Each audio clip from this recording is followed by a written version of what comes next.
We are back with our Salute to Heroes series. For more than a decade now, the American Red Cross has been recognizing local first responders, military members, and Good Samaritans for their work in the Triad.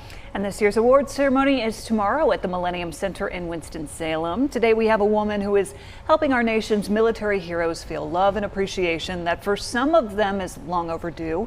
Kenny Beck introduces us to Allison Huber.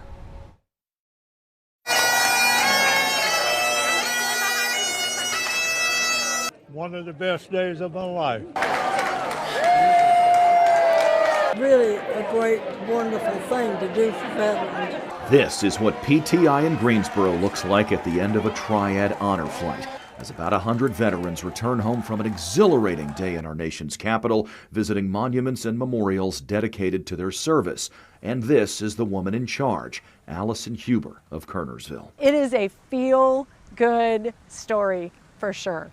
Allison's interest in the program dates back to 2018 when she drove from the Triad to D.C. to surprise her Army veteran father, Jay DeWitt, on a similar flight out of Cincinnati. It was quite the day for me. My dad really never talked about his military service. In fact, I had no idea he was a Green Beret. After that experience, I came back home wondering, why aren't we doing this here? What she didn't realize at the time was that there had been a similar program here. It was known as the Triad Flight of Honor. Its mission was specific to World War II vets. The first one was in 2009, but it had been years since the most recent one. I started putting the word out and found out some key folks that were involved, got some advice from those that had been in leadership roles in the past. And on Veterans Day 2021, 10 years exactly since the last Triad Flight of Honor, Allison's first Triad Honor flight took off. Keep in mind, I had never been on the actual flight, so I had a lot to learn. We did have a mentor, but I just gleaned as much as I possibly could from those around me. When I went with my dad, I was riding along for fun, you know, it was great. Being in charge means you've got a lot of weight on your shoulders if things go wrong, if you've got something that happens, if you've got veterans that drop at the last minute because of health issues. We were also dealing with COVID. It was still a huge success. Just listen to the vets who went. He was so thankful that I've lived long enough to see this. I had a grand time.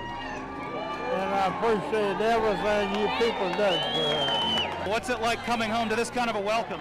It's like victory all over again. Waiting to surprise Allison at PTI after that first flight, her dad. It had come full circle. He's the reason we had this flight today. Allison says now the goal is to do 2 flights a year and make as many personal connections and memories as she can with these aging veterans.